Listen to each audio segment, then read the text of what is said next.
Hi. ఈరోజు వచ్చిందనేసి మనం ఏం తెలుసుకుంటామంటే టెక్స్ట్ ఏరియా తెలుసుకుంటాము. టెక్స్ట్ ఏరియా అంటే ఇంతకుముందు నేను ఇన్‌పుట్ టైప్‌లో ఏం చెప్పినాను? టెక్స్ట్ అనేసి చెప్పినాను. ఈరోజు ఏం చెప్తాను? Text area. అంటే మనం ఏదైనా ఒక కంటెంట్‌ని ఇప్పుడు సపోజ్ ఏదైనా ఒక ఈమెయిల్ రాస్తున్నామనుకోండి, ఏదైనా ఒక ఫార్మ్ అనుకోండి, అక్కడ ఏదైనా కామెంట్ చేయడానికి లేదా ఏదైనా రెస్పాన్స్ ఇవ్వడానికి పెద్ద టెక్స్ట్ ఏరియా కావాలి. టెక్స్ట్ అనేది దీంట్లో కొంత లిమిటెడ్ అనేది ఉంటుంది. టెక్స్ట్ ఏరియాలో అనేదేమి మనకు పూర్తిగా దాంట్లో ఎంత కంటెంట్ కావాలనేది మనం ఇక్కడ ఎన్ని వర్డ్స్, ఎన్ని లైన్స్ అనేసి మనం డిసైడ్ చేసిందనేసి ఇక్కడ ఏం చేస్తాము? టెక్స్ట్ ఏరియాని తీసుకుంటామనమాట. అది ఎలా అనేది మీకోసారి చూపెడతాను. మీకు బాగా అర్థమవుతుంది. ఇక్కడ కనపడుతుంది చూసారా? దీన్నేమంటాం మనము టెక్స్ట్ ఏరియా అంటాం. ఇక్కడ చూడండి. ఇంతకు ముందంతా మనం ఏం చూసినాము? జస్ట్ ఒక సింపుల్ కాలమ్ మాత్రమే చూసినాం. అంటే ఇక్కడి నుంచి ఇక్కడి వరకు. ఇప్పుడు ఇది ఇక్కడేం కనపడుతుంది మనకు? దీన్ని మొత్తాన్ని ఏమంటాం మనము? ఇక్కడ కనపడుతుంది చూసారా? దీన్నే మనం ఏమంటాము? ఇక్కడి నుంచి ఇది మొత్తాన్ని ఏమంటాము? టెక్స్ట్ ఏరియా అంటాం. ఈ టెక్స్ట్ ఏరియాని మనం ఎలా చేయాలా? మనకు ఎందుకు ఇది యూజ్ అవుతుందనేది దాని గురించి ఇప్పుడు ఈ వీడియో చూద్దాము.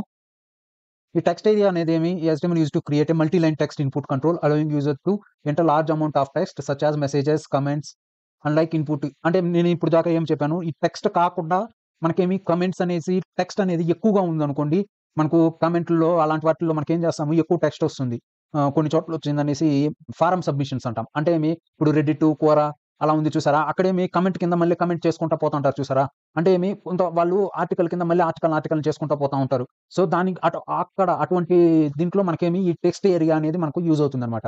ఈ టెక్స్ట్ ఏరియా అనేది దాని గురించి ఇక్కడ తెలుసుకుందాము. అంటే ఈ టెక్స్ట్ లాగా ఉండదు. ఇది వేరేలాగా ఉంటుందనమాట. Which is for single line input. Text area is designed for longer text entries. అర్థమైంది కదా! టెక్స్ట్‌కి, టెక్స్ట్ ఏరియాకి ఏం డిఫరెన్స్ అనేది ఇది సింగిల్ లైన్ ఇన్‌పుట్ అనమాట. ఇదేమి ఎక్కువ లైను అంటే మల్టిపుల్ లైన్స్. ఇప్పుడు 100 వర్డ్స్‌కి ఇది సింగిల్ లైన్ అనుకోండి. ఇది 1000 వర్డ్స్‌కి టెక్స్ట్ ఏరియా అనుకోండి ఎగ్జాంపుల్‌కి. అర్థమైందా? టెక్స్ట్ ఏరియాని మనం ఎందుకు యూజ్ చేస్తాము అనేసి. Not an empty element. Text area element is not an empty element. It requires both an opening text area tag and closing text area tag. అంటే మనం టెక్స్ట్ ఏరియాని తీసుకున్నాంరా అంటే ఆ ఓపెన్ ట్యాగ్, క్లోజింగ్ ట్యాగ్ 2 ఉంటాయనేసి దానికి అర్థం అనమాట. ఇప్పుడు నేను మీకు ఇక్కడ చేసి చూపెడతాను. మీకు బాగా అర్థమవుతుంది. ఓకేనా? ఇప్పుడు నేనేం చేస్తాను? ఇక్కడ నేను మీకు చేసి చూపెడతాను. ఇక్కడేమి టెక్స్ట్ ఏరియా ఓపెన్ చేసినాను. నెక్స్ట్ ఏం చేస్తున్నాను? టెక్స్ట్ ఏరియా ఎంప్టీ కాదు. ఎందుకంటే ఇది ఓపెనింగ్ ట్యాగ్ ఉంటుంది. నెక్స్ట్ వచ్చిందనేసి క్లోజింగ్ ట్యాగ్ కూడా ఉంటుందన్నమాట. టెక్స్ట్ ఏరియా ఇక్కడ చూడండి. అదే నేను మీకు టెక్స్ట్‌కి ఏం చూపెడతాను ఒకసారి మీకు ఇంకా బాగా అర్థమవుతుంది. ఇక్కడ ఏం చేస్తున్నాను? Input type equals to text. ఇక్కడ చూడండి. ఇప్పుడు దీనికి ఎంత డిఫరెన్స్ ఉంది? దీంట్లో ఒకే సింగిల్ లైన్ అన్నమాట. దీంట్లో మల్టిపుల్ లైన్స్ అన్నమాట ఇది. అర్థమైందా? ఇప్పుడు టెక్స్ట్ ఏరియాలో ఇప్పుడు నేను ఇక్కడ ఏదైనా టైప్ చేస్తే కూడా ఇక్కడ తీసుకుంటుందన్నమాట. ఓకేనా? అదే నేను ఇక్కడ టైప్ చేసినానంటే ఇక్కడ తీసుకుంటుంది. అంటే ఇది మల్టిపుల్ లైన్ అన్నమాట. దీన్ని మనము ఏం చేస్తామంటే కాలము, రోస్ తీసుకొని దీన్ని ఎక్స్‌టెన్షన్ చేస్తామన్నమాట. ఓకేనా? ఇప్పుడు అర్థమైంది కదా మీకు టెక్స్ట్ ఏరియా అంటే అనేది. ఇప్పుడు సేమ్ అలానే ఇప్పుడు దీన్ని కూడా ఇది ఇన్పుట్ టైప్ లాంటిదే. కాకపోతే దీనికేమి ఇది ఓపెనింగ్ ట్యాగ్ ఉంటుంది. క్లోజింగ్ ట్యాగ్ అనేసి ఉంటుంది. ఇదేమి ఎంప్టీ ట్యాగ్ అన్నమాట. అంటే దీనికి క్లోజింగ్ ట్యాగ్ ఉండదన్నమాట ఇది. అర్థమవుతుందా? ఇప్పుడు మీకు ఇక్కడ ఎగ్జాంపుల్‌లో చూపెట్టినారు చూడండి. దీన్ని అట్రిబ్యూట్స్‌లో ఇప్పుడేమి నేమ్ అట్రిబ్యూట్ ఆల్రెడీ నేను మీకు చెప్పినాను. నెక్స్ట్ ఇనిషియల్ కంటెంట్ అంటే ఈ ఓపెన్ ట్యాగ్, క్లోజ్ ట్యాగ్‌లో మనం దేన్నైతే రాసామో అది మనకు టెక్స్ట్ ఏరియాలో ఇక్కడ చూడండి. నేను ఇప్పుడు ఇక్కడ రాసింది మొత్తం ఏం చేస్తుంది ఇక్కడ కనపడుతుంది చూసారా? అదనమాట. Next rows and column attributes. ఇక్కడ రోస్, కాలమ్స్‌ని యూజ్ చేసిందనేసి మనం దీని సైజ్‌ని డిసైడ్ చేయొచ్చనమాట. ఇప్పుడు నేను ఇక్కడ ఏం చేస్తాను టెక్స్ట్ ఏరియాలో రోస్ తీసుకుంటాను. రోస్ ఈక్వల్స్ టు నేనేం చేస్తున్నాను 10. ఓకే. ఇక్కడ చూడండి రోస్ ఈక్వల్స్ టు 10 అని పెడతానంగానే ఎన్నొచ్చింది? నెక్స్ట్ అలాగే నేనేం చేస్తాను? ఇప్పుడు నేను ఇక్కడ ఏం చేశాను? రోస్ ఈక్వల్స్ టు 10 అని పెట్టాను. Next columns. Columns equals to నేనేం పెడతాను? 10 అని పెడతాను. ఇక్కడ చూడండి 10 పెడతాను చిన్నదయింది. నేను ఇప్పుడు ఏం చేస్తాను? నేను దీన్ని ఏం చేస్తున్నాను? పెంచుతున్నాను. 30 అని పెడతాను. చూడండి పెద్దదయిందా? నెక్స్ట్ అలాగే నేను ఇక్కడ ఏం చేస్తాను? రోస్ ఈక్వల్స్ టు 30 పెడతాను. ఇక్కడ చూడండి ఎంత పెద్దదయిందో. అంటే ఈ టెక్స్ట్ ఏరియాలో మనం వచ్చిందని ఈ రోస్, కాలమ్స్ ఈ అట్రిబ్యూట్‌ని యూజ్ చేసిందనేసి మనకు అక్కడ ఎంత సైజ్ కావాలనో అంత సైజ్ మనము తీసుకోవచ్చనమాట.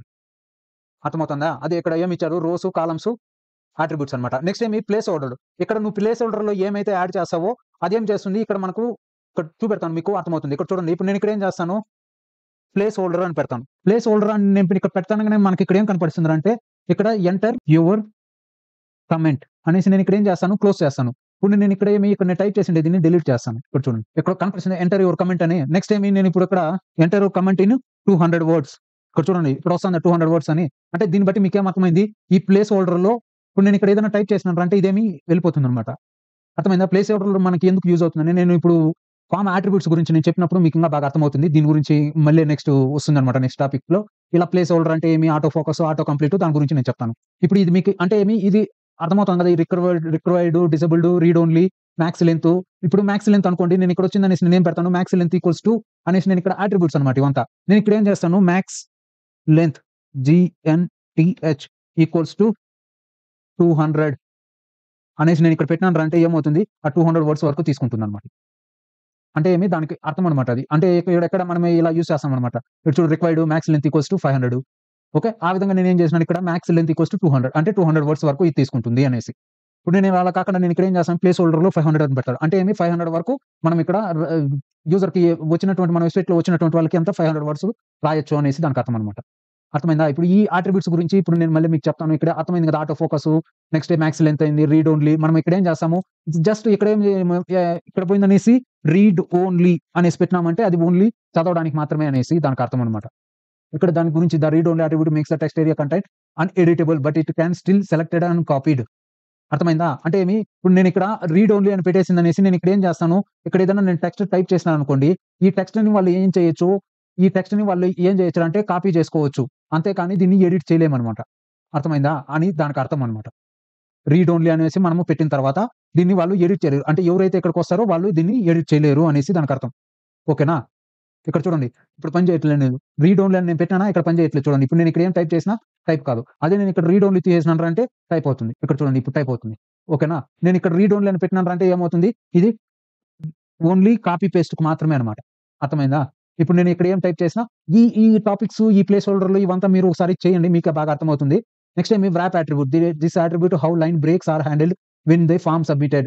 Values can be included soft, default, submit test without extra line breaks, hard, insert line అంటే ఇక్కడ వ్రాప్ అట్రిబ్యూట్‌ని వ్రాప్ ఈక్వల్స్ టు మనం ఇప్పుడు వాల్యూస్ క్యాన్ ఇంక్లూడ్ సాఫ్ట్ అని పెట్టినామంటే text without extra line breaks. అంటే మనం ఎట్లా ఇచ్చినామో అలా ఇస్తుందన్నమాట. హార్డ్ అని పెట్టినామంటే ఏమవుతుంది? Insert line breaks so no line exceeds the columns value. అంటే కాలమ్స్‌కి మనం ఏ విధంగా అయితే మనం ఇప్పుడు 30 కాలమ్స్ అనుకోండి. ఆ 30 కాలమ్స్‌కి తగినట్టే అది వాల్యూని తీసుకుంటుందన్నమాట. ఇక్కడ వ్రాప్ ఈక్వల్స్ టు అనే సాఫ్ట్ గాని, హార్డ్ అనేసి ఈ వాల్యూస్ గాని మనం పెట్టినాంరా అంటే. అర్థమైందా? Physical next browser specific values like physical and virtual like soft అంటే ఆ విధంగా అన్నమాట. బ్రౌజర్ స్పెసిఫిక్ వాల్యూ అన్నమాట అది. దీన్ని కూడా మనం సబ్మిట్ చేసినప్పుడు ఆ విధంగా తీసుకుంటుందన్నమాట wrap attribute. Wrap equals to soft అని పెట్టి లేదా వ్రాప్ ఈక్వల్స్ టు హార్డ్ అని పెట్టినారంటే ఆ విధంగా తీసుకుంటుంది. మీకు నేను లింక్ ఇస్తాను. మీరు దీంట్లో పోయిందని చూసినారంటే మీకు చదివినారంటే మీకు బాగా అర్థమవుతుంది. ఈ అట్రిబ్యూట్స్‌ని అంతా మీరు ఒక్కసారి చేసిందని చూసినారంటే మీకు ఇంకా బాగా అర్థమవుతుందన్నమాట. నెక్స్ట్ ఓకేనా? ఇప్పుడు మీకు దీంట్లో ఏమన్నా డౌట్ ఉందా? టెక్స్ట్ ఏరియా గురించి ఏమన్నా డౌట్ ఉందా? టెక్స్ట్ ఏరియా అంటే ఎలా పనిచేస్తుంది అనేసి? మీకేదైనా డౌట్ ఉంటే ఈ వెబ్‌సైట్‌కొచ్చిందని ఒకసారి ఓపెన్ చేసి చదవండి.